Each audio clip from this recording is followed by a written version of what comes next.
దినమందున యేసుండు మృతి గెలిచి లేచినాడు. నాడి నమ్మిన మనుజులు చూచిరి 40 దినములందున్. నాడు నమ్మిన మనుజులు చూచిరి 40 దినములందున్. ఎన్ని దినాలు చూశారు చెప్పండి? 40 దినాలు ఆయన ప్రత్యక్షుడవుతూ తన ప్రజలకు కనబడ్డాడు. యేసుక్రీస్తు వారు తన శిష్యులకు మాత్రమే కాకుండా ఆ యొక్క యెరూషలేములో అనేక జనాంగానికి ఆయన కనబడ్డాడు అనేటువంటి సందర్భాన్ని మనం బహు శ్రేష్టముగా తేటగా చూడగలం. గత రాత్రి మనం ధ్యానించుకున్నాం. ఏమనంటే చెప్పండి, ఏమని ధ్యానించాం గత రాత్రి? దేని కొరకు ధ్యానించాం? అపోస్తలుల కార్యాల గ్రంథములో ఎవరి కొరకు ధ్యానించాం? ఎవరి కొరకు ధ్యానించాం? పరిశుద్ధాత్మని కొరకే ధ్యానించాం కదా.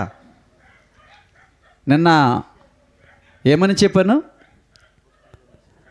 అపోస్తలుల కార్యాల గ్రంథం యొక్క ప్రాముఖ్యత లేక విశిష్టత, దాని అవసరత చెప్పాను కదా.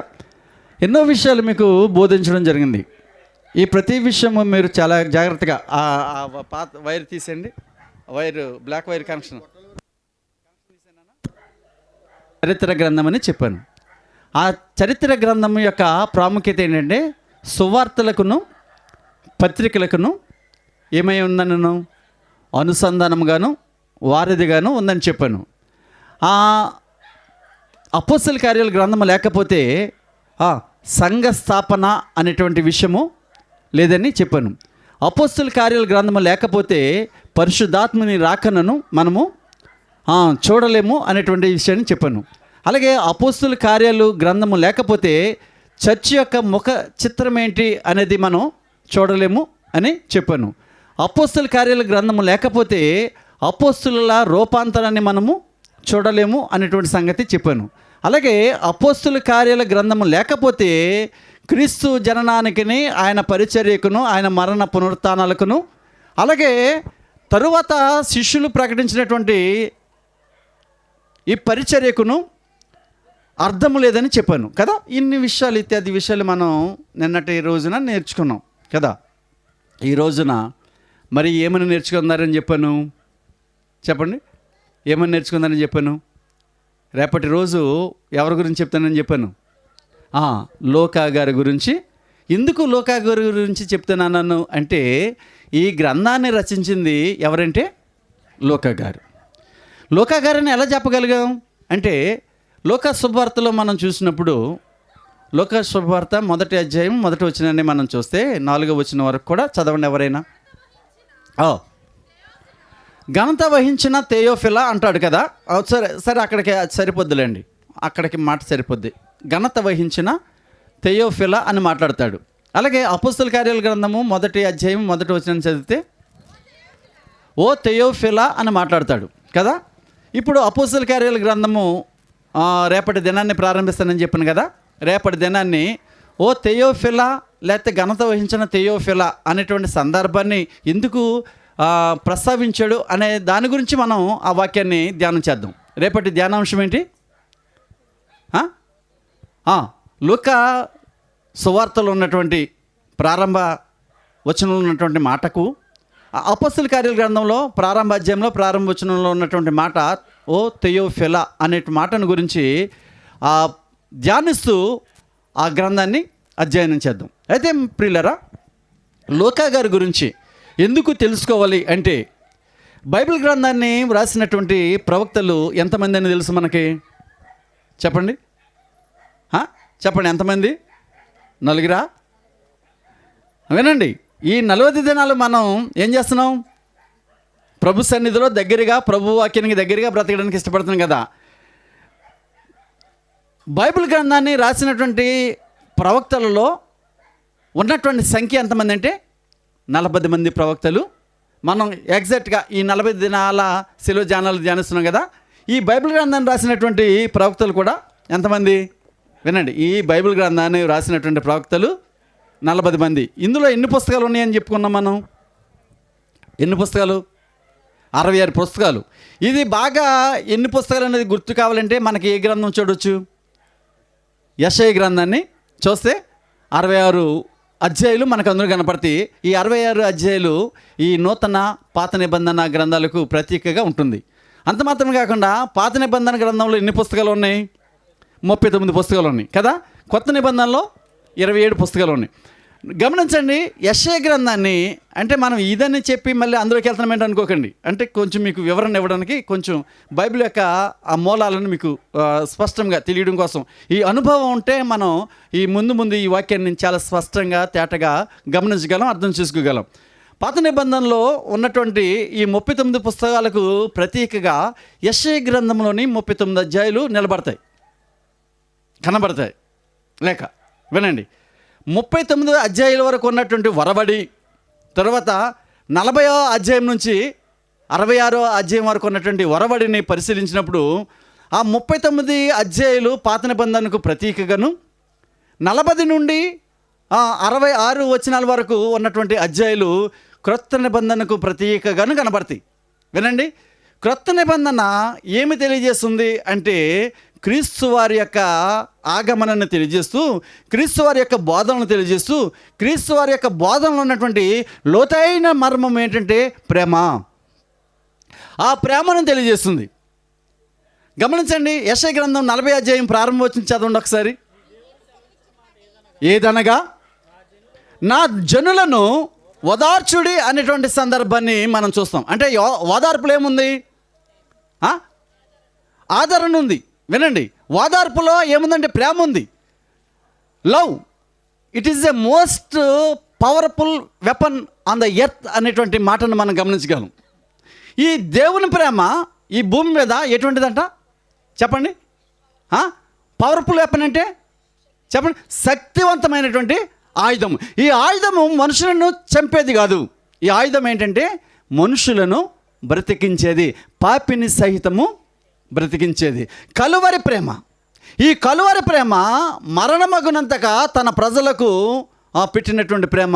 అందుకనే ఈ జీసస్ లవ్ అనేది ఎంతటి శక్తివంతమైనటువంటి ఆయుధం అంటే ఒక మనిషిని మరణావస్థల నుంచి బ్రతికించడానికి అవసరమైతే ఆయనే ప్రాణం పెట్టినటువంటి ప్రేమ. అందుకని అంటాడు, నా జనులతో మాట్లాడాడు ఏమనంటే వారిని ఓదార్చుడి అంటాడు. అంటే 40వ అధ్యాయము ప్రారంభమయ్యేసరికి మొత్తం యాటిట్యూడ్ అంతా మారిపోద్ది. దేవుని ప్రేమ ఏదైతే ఉందో అది చాటడం ప్రారంభించడం చూస్తుంటాం. అలా ఈ గ్రంథాలను పరిశీలనగా చూసినప్పుడు కొన్ని విషయాలు మనం తప్పనిసరిగా ఆలోచన చేస్తూ ముందుకు సాగాలి.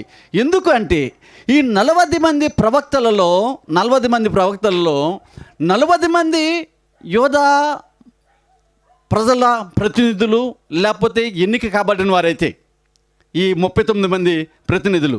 ఈ 40వ ఆధార్ ఎవరైతే ఉన్నాడో ఆయన లోక గారు, ఆయన కేవలము నాన్ జూయిష్ పీపుల్, అంటే ఆయన కేవలము యూదు ప్రజల నుండి వచ్చిన వాడు కాదు, ఆయన కేవలము అన్య జాతిలో నుండి వచ్చినటువంటి వాడు.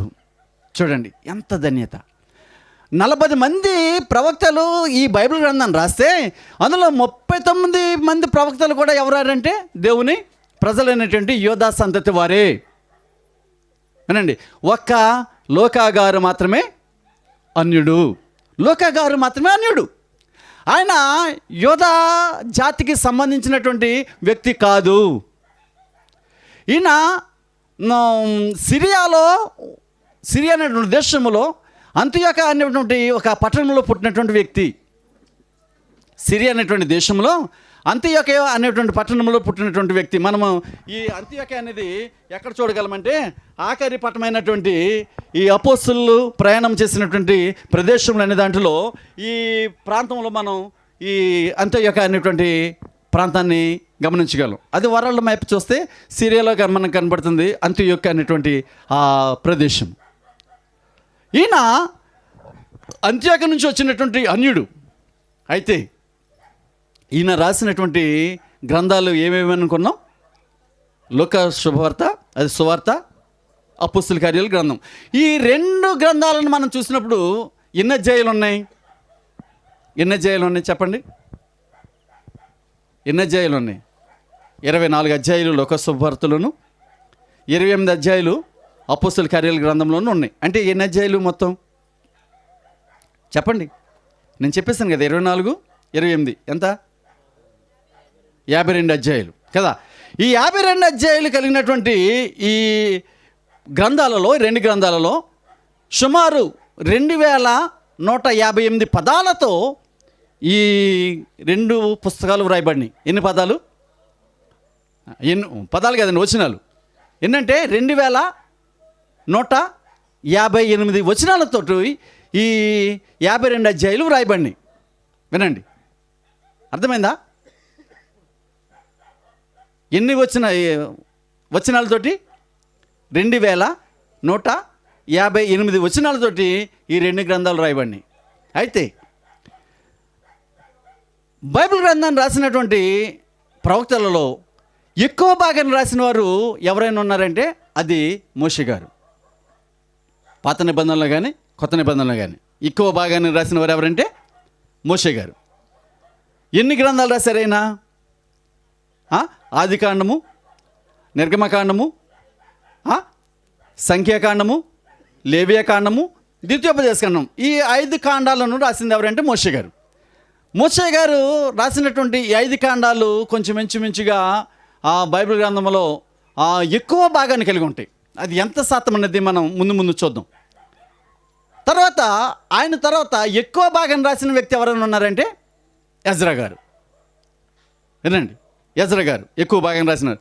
ఎజ్రా గారని మనం ఎలా చెప్పగలం? ఆయన రాసిన గ్రంథం ఏంటి? ఎజ్రా గ్రంథం ఒకటే కదా అనుకుంటాం. కానీ ఎజ్రా గారు రాసిన గ్రంథాలు కూడా మనం ఇంకా చూడగలం. ఏం చూడగలం చెప్పండి? మీకు మచ్చుకు బైబిల్ గ్రంథంలో ఉన్నాయి. ఏ చూడగలం? ఎజ్రా కంటే ముందున్నటువంటి గ్రంథం ఏంటి? దినవృత్తాంతాల గ్రంథాలను చూడతాం కదా. ఇలా ఆయన రాసినటువంటి భాగం మనం చూసినప్పుడు 2వ పెద్ద రైటర్గా ఎక్కువ భాగాన్ని రాసిన వాడికి ఎవరు కనపడతారంటే ఎజ్రా గారు కనపడతాడు. ఇకపోతే మనం ఎవరి గురించి అయితే ధ్యానిస్తున్నామో ఆయన బైబిల్లో ఎక్కువ శాతం రాసినటువంటి 3వ వ్యక్తిగా కనబడతాడు. దేవునికి స్తోత్రం చెప్దాం. హల్లెలూయా. గమనించండి, ఈ లోక గారికి ఉన్నటువంటి ప్రత్యేకత ఏంటంటే ఎంతటి బైబిల్ గ్రంథంలో ఆయన కొంచెం ఇంచుమించుగా రాయబడినటువంటి 40 మంది ప్రవక్తలలో ఈయన అన్యుడు మాత్రమే కాకుండా రాసినటువంటి ఆ రాత విధానాన్ని బట్టి, వారు రాసిన పదాలు, అధ్యాయులు, వచనాలను బట్టి చూసినప్పుడు ఈయన 3వ అతిపెద్ద రచయితగా ఉంటాడు మనం చూస్తాం. పౌలు గారు కూడా 4వ రచయిత కాకుండా 5వ రచయితగా ఉంటాడు. ఎన్ని పుస్తకాలు రాశారు పౌలు గారు? కొంచెం ఇంచుమించు 14 పత్రికలు రాశారు. అటువంటి పౌలు గారు కూడా టాప్ 10 మెంబర్స్లో కానీ టాప్ 5 మెంబర్స్లో కానీ చూసినట్లయితే పౌలు గారి స్థానం ఎంత ఉంటుందంటే 5వ వ్యక్తిగా కనబడుతున్నాడు. అయితే లోకా గారు ఎన్నో వ్యక్తిగా కనపడతాడు? 3వ వ్యక్తిగా కనపడతాడు. చూడండి, ఆయన ఒక అన్యుడు, యూదుడు కాదు. అయితే ఆయన రాసినటువంటి ఈ 2 అధ్యాయులు కేవలము కొంచెం ఇంచుమించుగా బైబిల్లో నూతన నిబంధనలో 27 నుండి 28% కలిగి ఉంటుంది. అంటే ఒక నూతన నిబంధన గ్రంథము ఒక 100% అనుకుంటే ఆ 100%లో 27-28% ఎవరు రాసింది చెప్పండి? కేవలం లోకా గారు రాసినటువంటి మాటలే. గనుక లోకా గారు ఎంత ప్రాముఖ్యమైన వాడో, ఎంత అవసరమైన వాడో ఆయన రాసినటువంటి ఆ గ్రంథాలను చూసినప్పుడు, ఆయన గురించి ధ్యానించినప్పుడు మనం చూడగలం. అంత మాత్రమే కాకుండా లోకా గారు ఒక విద్యావేత్త, మంచి వాద్యం ఎరిగినటువంటి విద్యావేత్త లోకా గారు. లోకా గారు ఒక విద్యావేత్త మాత్రమే కాకుండా ఒక సాహితీవేత్త. లోకా గారు ఒక విద్యావేత్త మాత్రమే కాకుండా, డాక్టర్ అని ఎవరు చెప్తారంటే సాక్షాత్తు పౌలు గారే కొలసీలకు రాసిన పత్రిక 4వ అధ్యాయము 14వ వచనంలో మాట్లాడతారు. ఒకసారి చదువుదాం. కొలసీలకు రాసిన పత్రిక 4వ అధ్యాయము 14వ వచనం. లోక అను ప్రియుడైన వైద్యుడు అని చెప్పేసి మాట్లాడతాడు. ఎవరు? కొలసీలకు పత్రిక ఎవరు రాశారు? అది పౌలు గారు రాశారు. పౌలు గారు అంటాడు, లోక అను ప్రియమైన వైద్యుడు అని మాట్లాడతాడు. ప్రియమైన వైద్యుడు అని ఎందుకు మాట్లాడాడంటే, లోకా గారు అపోస్తులైన పౌలు గారి పరిచర్యలో భాగస్వామిగా ఉన్నాడు. ఇంకా ఒక సత్యం ఏంటంటే, ఈ లోక గారు యేసు ప్రభు ఉన్నంత వరకు ఆయనతో ఏనాడు తిరిగిన వ్యక్తి కాదు. బాగా వినండి, యేసు ప్రభుతో ఆయన తిరిగిన వ్యక్తి కాదు. మనం యేసు ప్రభుతో తిరిగామా? మనలో ఎవరమైనా యేసు ప్రభుతో తిరిగామా? యేసు ప్రభుతో కలిసి నడిచామా? వినండి. అలాగే లోకా గారి కాలంలో యేసుక్రీస్తు వారు పరిచర్య చేసినప్పటికీ ఆయనను ఏ రోజు కూడా లోకా గారు ముఖాముఖిగా కలిసినటువంటి సందర్భాలు బైబిల్ గ్రంథం ఎక్కడ కూడా చెప్పదు. అలాగని చరిత్ర కూడా చెప్పదు. అంటే మనకు బైబిల్ గ్రంథం ఒకటి ప్రామాణికం కాకుండా నాటి ప్రారంభ శతాబ్దం నుండి అనేక మంది చరిత్రకారులు రాసినటువంటి గ్రంథాలను కూడా ప్రామాణికంగా తీసుకున్నప్పుడు వారు కూడా లోకా గారు యేసుక్రీస్తు వారు బ్రతికుండగా ఆయనతో మాట్లాడిన సందర్భాలు కూడా ఎక్కడ కూడా మనం చూడం. కానీ ఇదే లోకా గారు ఎక్కడ ఉంటాడంటే, అపోస్తులైనటువంటి క్షమించండి, క్రీస్తు వారు చనిపోయినప్పుడు ఆయన మరణాన్ని నిర్ధారించడానికి వచ్చినటువంటి వారుగా చరిత్ర చెబుతుంది లోకా గారి గురించి. ఎందుకంటే ఆయన గొప్ప వైద్యుడు. సరే, ఆయన గొప్ప వైద్యుడు, సాహితీవేత్త మాత్రమే కాకుండా ఆయన ఒక జర్నలిస్ట్ అనేటువంటి సత్యాన్ని ప్రారంభ శతాబ్దంలో అనేక గ్రంథాలు ఉటకిస్తూ ఆ లోకా గారి గురించి వ్రాయబడింది. అనేక గ్రంథాల్లో ఆయన ఒక జర్నలిస్ట్ అని వ్రాయబడింది. జర్నలిస్ట్ అంటే మనందరికీ తెలుసు కదా. ఎటువంటి వాడు జర్నలిస్ట్ అంటే చెప్పండి? లోకంలో తన చుట్టుపక్కల ప్రాంతాల్లో ఏమి జరుగుతుందో వాటినన్నిటినీ క్రోడీకరించి ప్రజలందరికీ తెలియజేసేవాడు జర్నలిస్ట్ అండి. అంటే పత్రిక ద్వారాను, న్యూస్ ఛానల్స్ ద్వారాను, లేకపోతే సోషల్ మీడియా ద్వారాను. ఇప్పుడు పెయింటర్, ఒక పెయింటర్ అంటే ఏ పెయింటర్ అని ఇంటికి రంగులు వేసుకునే పెయింటర్ కాదు. ఏ పెయింటరు? ఆర్టిస్ట్ అన్నమాట. ఇప్పుడు స్కూల్లో పిల్లలు చదువుకునేటప్పుడు ఏం వేస్తూ ఉంటారు? బొమ్మలు వేస్తూ ఉంటారు కదా. ఇంకొక విషయం మీకు చెప్తాను. ఈ లోకా గారు ఆయన సువార్త చిన్న చిన్న బొమ్మలు గీసి ఆ బొమ్మల అర్థాన్ని బట్టి ఆయన సువార్తనంతా కూడా ప్రకటించడు ఒక పుస్తక రూపంలో. అంటే యేసుక్రీస్తు జననము దగ్గర నుండి యేసుక్రీస్తు మరణ పునరుత్థానం వరకు కూడా ఏం చేశారంటే లఘు చిత్రాలు, చిన్న చిన్న బొమ్మలు గీసి, ఇప్పుడు మనం చాలా వాటిల్లో పేపర్స్లో కార్టూన్ బొమ్మలు చూస్తుంటాం, కార్టూన్స్ కదా, వాటిని వేసి దానికి చిన్న మాటలు రాస్తూ ఉంటాడు అక్కడ కదా. అంటే మనకు అర్థం కాదని, ఆర్టిస్ట్ యొక్క భావం మనకు అర్థం కాదని అక్కడ బొమ్మకు ఒక మాట రాసి, ఇక్కడ బొమ్మకు ఒక మాట రాసి, ఇంకో బొమ్మకు ఇంకొక మాట రాసి వాడి భావాన్ని మనకు తెలియజేస్తుంటాడు. అయితే ఈ ఆర్టిస్టు ఈ లోకా గారు ఆ మాటలు కాదు కానీ కేవలము ఆ యొక్క చిత్రలిపి అనమాట. అది ఏ లిపి అంటే చిత్రలిపి. ఆ బొమ్మలతోటి ఆ నాటి ఆ క్రీస్తు యొక్క జనన మరణ పునరుత్థానాలను చిత్రీకరించి ఒక పుస్తకం రూపంలో విడుదల చేసినట్లుగా మనం చూస్తాం. ఆయన చెక్కినటువంటి ఆ బొమ్మలలో కన్యమరియా బొమ్మలను కూడా చరిత్రకారులు 6వ శతాబ్దం వరకు కూడా దాన్ని ప్రాచుర్యంలో పెట్టడం మనం చూస్తాం. 8వ శతాబ్దం వరకు, క్షమించండి, 8వ శతాబ్దం వరకు కూడా ఆ ప్రాచుర్యం పొందడం. అంటే పౌలు గారు వేసినటువంటి ఆ పెయింట్స్లో కన్యమరియా ఫొటోస్ ఒకటి, అలాగే యేసుక్రీస్తు వారి ఫొటోస్ ఒకటి, అలాగే తన సమకాలికుడైనటువంటి పౌలు గారి ఫొటోసు, అలాగే పేతురు గారి ఫొటోస్ కూడా ఆయన గీయడం చరిత్ర తెలియజేస్తుంది. అంత మాత్రమే కాకుండా మన భారతదేశానికి వచ్చినటువంటి చరిత్రకారుడు అయినటువంటి శిష్యుల్లో తోమగారు అయినటువంటి ఒక ఆయన ఈ భారతదేశానికి వస్తూ మరియ తల్లి అనే అర్థం వచ్చేలాగా చెక్కినటువంటి ఒక ఆర్కిటెక్చర్ని ఆయన మన ఇండియా కూడా తెచ్చుకున్నట్లుగా 16వ శతాబ్దంలో ఈ లోకా గారికి సంబంధించినటువంటి రోమాలో ఒక ఈ లైబ్రరీలో ఈ విషయాలను చాలా స్పష్టంగా వ్రాసి ఉంచడం, తెలియజేయడం మనం చూస్తుంటాం. ఎందుకంటే నాటి కాథలిక్కులు కానీ ఆనాటి ఆర్థడాక్స్ పీపుల్స్ కానీ ఏం చేస్తారంటే అక్టోబర్ 18వ తారీఖున ఒక గొప్ప విందు దినముగా ప్రకటించి ఈ రోజుకు కూడా అక్టోబర్ 18ని లోకా గారి యొక్క విందు దినము అని పండుగ జరుపుతుంటారు. వినండి, లోకా గారికి అక్టోబరు 18 విందు దినమని ఎవరు మనకి తెలుసు కదా, మన ఊర్లో అంటే ఆర్సీఎం లేదు కానీ ఆర్సీఎం సంఘాల వారు అంటే రోమన్ కాథలిక్ సంఘాల వారు, అలాగే ఆర్థడాక్స్ సంఘాల వారు ఏం చేస్తుంటారంటే లోకా గారికి ఒక విందు, ఒక పండుగ రోజుని చేస్తుంటారు. మనం యేసుక్రీస్తు వారి జన్మ మరణ పునరుత్థాన పండుగను మనం ఎలా చేసుకుంటామో అలా చేస్తుంటారు. అంటే అంతటి ప్రాచుర్యము పొందిన వ్యక్తి ఈ లోకా గారు. ఈ లోకా గారి గురించి మనం ఇంకా అనేక విషయాలు తెలుసుకుందాం.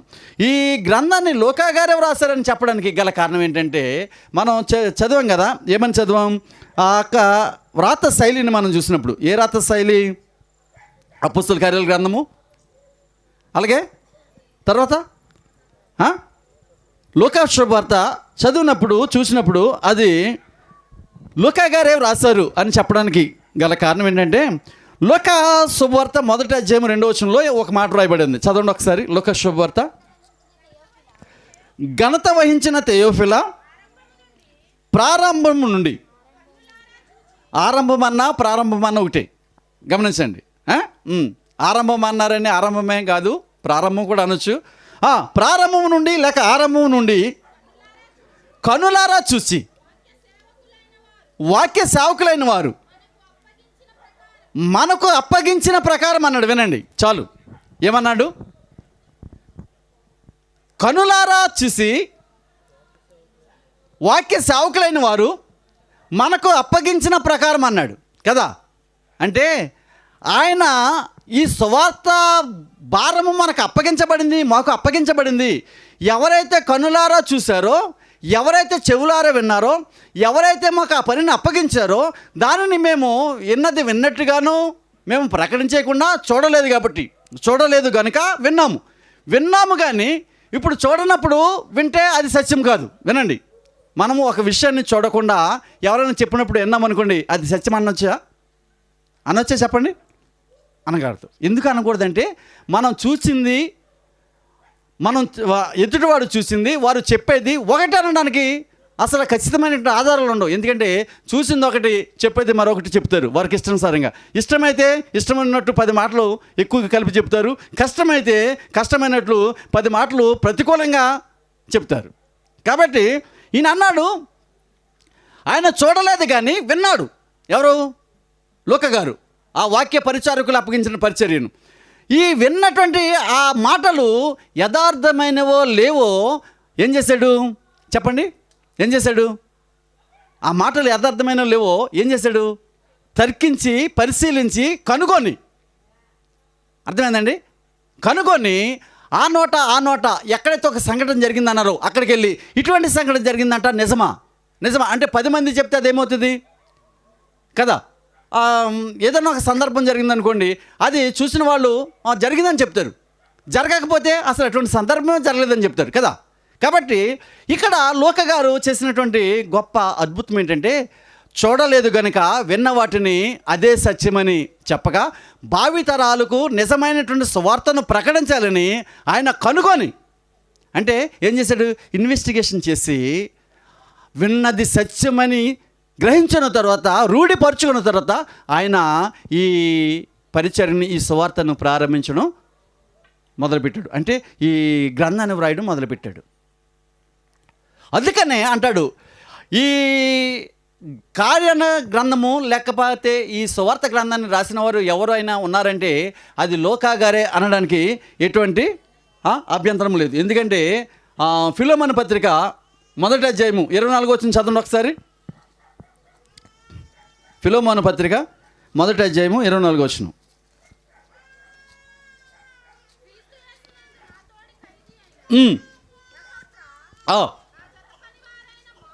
నా జత పని వారైన మార్కు, అరిస్తార్కు, దేమా, లూకా. వినండి, ఈ వచనంలో మనం ఎవరిని చూస్తాం? లూకా గారిని కూడా చూస్తాం. అలాగే తిమోతికి రాసిన పత్రిక 2వ పత్రిక 4వ అధ్యాయం 11వ వచనం కూడా ఒకసారి చదవండి. లూకా మాత్రమే నా యొద్ద ఉన్నాడని చెప్తాడు. ఎవరు ఈ మాటలు చెప్తున్నది? ఎవరు? ఫిలోమోనుకి రాసిన పౌలు గారే మాట్లాడుతున్నారు, తిమోతికి రాసిన పౌలు గారే మాట్లాడుతున్నారు. ఇందాక మనం చదువుకున్నాం కొలస్సీలకు రాసిన పత్రిక 4వ అధ్యాయం 14వ వచనం 14వ వచనం, అక్కడ కూడా పౌలు గారే మాట్లాడుతున్నారు. పౌలు గారు ఏమని మాట్లాడుతున్నారు అంటే, లూకా గారు నా జత పని వారిలో ఒకడు అనేటువంటి సత్యాన్ని బోధిస్తున్నాడు. అంటే లూకా గారు ఒక్కడైనంత మాత్రాన, జత పనివాడైనంత మాత్రాన లూకా గారు రాశారా అనడానికి ఎటువంటి ఆధారాలు మనం చూడలేము. కానీ ఎందుకు చూడలేమంటే, ఇక్కడ మీకు నోట్స్ ఇచ్చాను. ఏమనంటే చూడండి, పౌలు గారితో పరిచయం చేసిన వారిలో కొందరు వ్యక్తులు యెరూషలేము నుండి బయలుదేరిన వారు. వారిలో ఎవరెవరు ఉన్నారంటే, 1 బర్నబా ఉన్నాడు, 2 చెప్పండి మార్కు ఉన్నాడు, అంటే మార్కు అనేటువంటి మారు పేరు కలిగినటువంటి యోహాను ఉన్నాడు. తర్వాత శీల, అంటే ఆయన సిల్వాను కూడా అనొచ్చు, శీల ఉన్నారు, తిమోతి ఉన్నారు, గాయి ఉన్నారు, తుకికు ఉన్నారు, త్రోఫీము ఉన్నాడు, సెకుందు ఉన్నాడు, అరిస్సార్కు ఉన్నాడు, ఇందాక మనం చదువుకున్నాం కదా, సోపత్రు అనేటువంటి ఆయన ఉన్నాడు, ఎపఫ్రోదితు అనేటువంటి ఆయన ఉన్నాడు, ఎపఫ్రా అన్నటువంటి ఆయన ఉన్నాడు, ఎరస్సు అయినటువంటి ఆయన ఉన్నాడు, తీతు, దేమా, యూసు అను యేసు, క్రిస్కే, అర్తెమ, లూకా, ఈ లూకా గారు కూడా ఉన్నాడు. తర్వాత ఇంకా చూస్తే ఒనేసిము, ఇక ఇలాగా అనేక మంది ఆయనతో పాలిభాగస్తులు కావడం మనం చూస్తాం. ఏమండి, అయితే వీరందరూ కూడా మరి చూసి విని రాశారు అనుకోవచ్చు కదా, వీళ్ళు ఎవరైనా అనుకోవచ్చు కదా. అంటే వీరందరూ అంతటి విద్యావంతులు కాదు. ఇంకా మనం ఈ బైబిల్ గ్రంథంలో అనేక తర్కణాలు మనం చూడగలుగుతాం. వినండి, కాబట్టి అంత మాత్రమే కాకుండా ఈ లూకా శుభవార్త 1వ అధ్యాయము 1 నుంచి 4 వచనాలు చూసినా, అపోస్తలుల కార్యాల గ్రంథం 1:1 మనం చూసినా, అందులో మనం ఏం గ్రహించగలమంటే ఆయన గ్రంథాన్ని రాసినటువంటి శైలి మనం చూడగలం, ఆ గ్రంథం యొక్క శైలి. అయితే ఈయన ఎలా ప్రారంభించాడు గమనించండి. లూకా సువార్తలో ఏమని ప్రారంభించాడు? ఆ